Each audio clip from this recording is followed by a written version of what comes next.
Monsieur le directeur, Madame la directrice de la scolarité, chers collègues, chers étudiants, chers parents. Qu'est-ce qu'on fait là? Je ne parle pas du moment qui est assez bien identifié, qui a d'ailleurs été identifié par Bénédicte tout à l'heure, et je vais développer un petit peu ce qu'elle a évoqué, l'idée d'un rituel. Le moment que nous vivons, c'est évidemment un rite de passage que l'on peut éclairer à partir d'un texte fameux d'un folkloriste français du début du XXe siècle, Arnold van Gennep. Arnold van Gennep explique que toutes les sociétés, et vous savez que les universaux en matière sociale, c'est assez rare, donc de ce point de vue-là, il y a quelque chose d'exceptionnel. Toutes les sociétés scandent la vie des individus en y insérant des rites de passage qui ont toujours la même structure, une structure ternaire. La société commence par arracher l'individu à son groupe d'appartenance initiale. Elle l'installe ensuite dans un endroit étrange, hors du temps et hors du monde, et puis elle finit par l'agréger à son nouveau groupe d'appartenance. Ici ou là, le moment de l'arrachement et celui de l'agrégation peuvent prendre des formes spectaculaires et violentes. Parfois, la période liminaire recouvre des formes inattendues. Il y a certaines sociétés dans lesquelles on enferme tous les jeunes gens, garçons ou filles, dans une maison au centre du village, et puis on leur interdit de sortir pendant 3 ou 4 ans. On ne sait pas trop ce qu'ils font. Bon. Et puis après ça, on les sort de cette maison et puis on les réagrège à leur groupe respectif. Votre scolarité à Sciences Po, ça a été un rite de passage. On a commencé par vous arracher à votre groupe d'appartenance, parfois dès le lycée, parfois plus tard. On vous a ensuite installé dans un espace à part de tout, ces hôtels particuliers magnifiques du 7e arrondissement, qui sont un peu moins drôles que la maison fermée au milieu du village, dans lesquels vous avez trouvé des salles de classe, des bibliothèques, des bouts de cafétéria.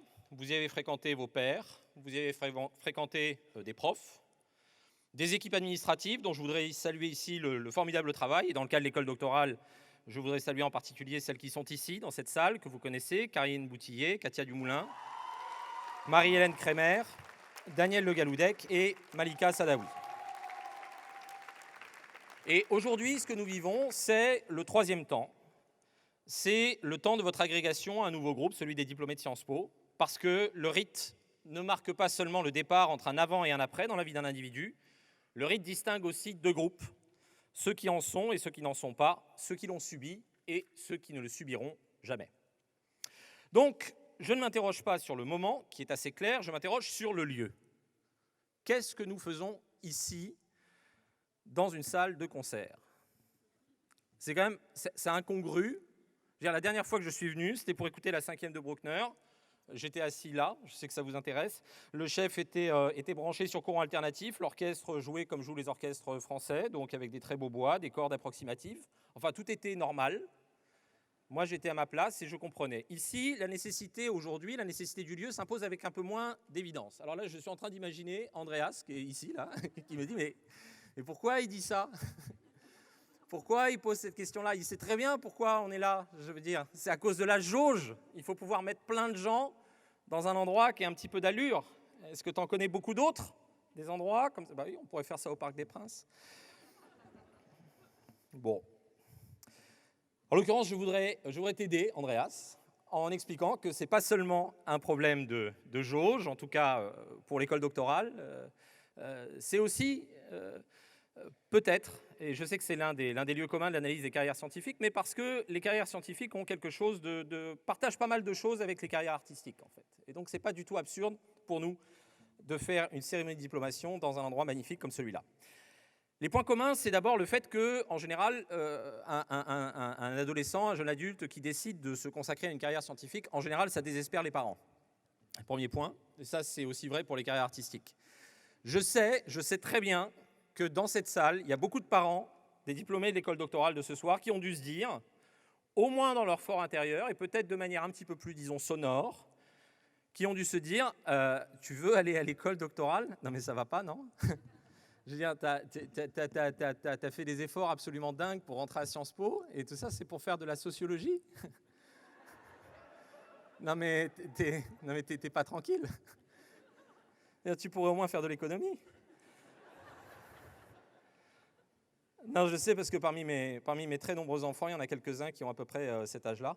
Et donc, j'ai eu exactement le même type de discussion avec eux. Après ça, je les ai enfermés.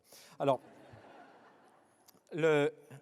autre point commun des carrières artistiques et des carrières scientifiques, ce sont des métiers de vocation. Ce sont des métiers que l'on choisit parce qu'on fait primer la nature de la tâche sur toute autre considération, au point que certains vont même jusqu'à penser que ce sont des tâches que l'on pourrait faire sans même être payé. Alors, je voudrais là aussi, maintenant qu'on se connaît bien depuis 3 minutes, donner un petit conseil aux parents. C'est-à-dire que quand votre enfant a la vocation, n'essayez pas de le décourager, ça ne marchera pas, et en plus, il va vous détester. Donc, faites votre deuil. Les métiers artistiques et de la recherche ont aussi en commun de s'inscrire dans un temps long. C'est le temps long de la formation. Il faut du temps, il faut beaucoup de temps pour former un chercheur. Et j'en profite ici pour adresser des félicitations chaleureuses et sincères aux 52 doctorants qui ont soutenu leur thèse durant cette année universitaire. Ils ont beaucoup souffert très longtemps. Bravo.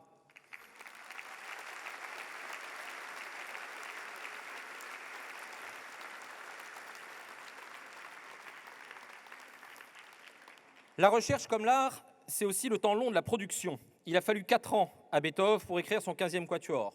15e quatuor qui dure 45 minutes. Et pourtant, Beethoven était Beethoven. 4 ans de travail. Toute proportion gardée, les productions de nos jeunes chercheurs, elles aussi, s'inscrivent dans un temps long. Plusieurs mois pour un master, 5 années en moyenne pour une thèse. C'est très long.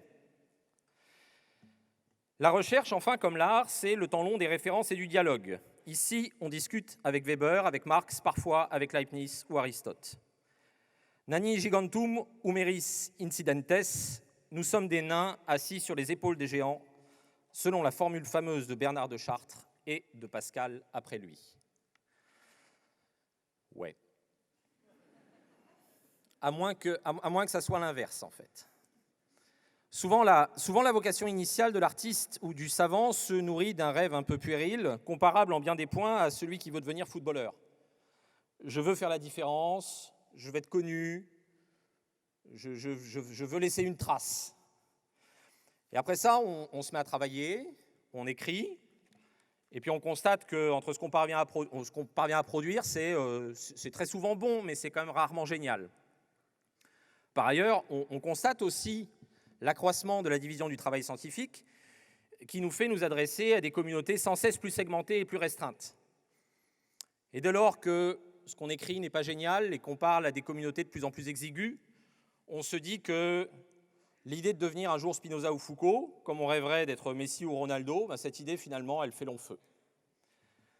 Dès lors, que faire, comme disait Lénine.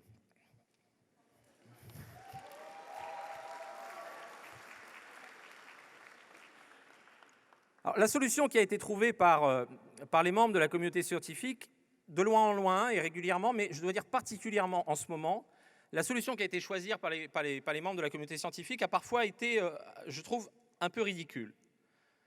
Elle a consisté à dire, bon, quand on mesure en kilomètres et qu'on se compare à des géants, on se rend compte qu'on fait tous la même taille. Donc plutôt que de renoncer à ce type de mesure, on a décidé de changer d'échelle et de cesser de se mesurer en kilomètres et de se mettre à se mesurer en centimètres pour pouvoir se mesurer entre nous.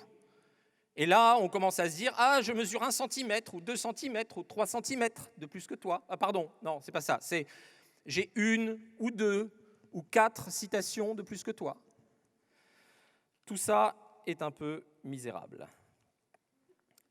Pour ma part, je préfère une autre lecture qui permet de donner du sens à ce que nous faisons. La production scientifique est une œuvre collective.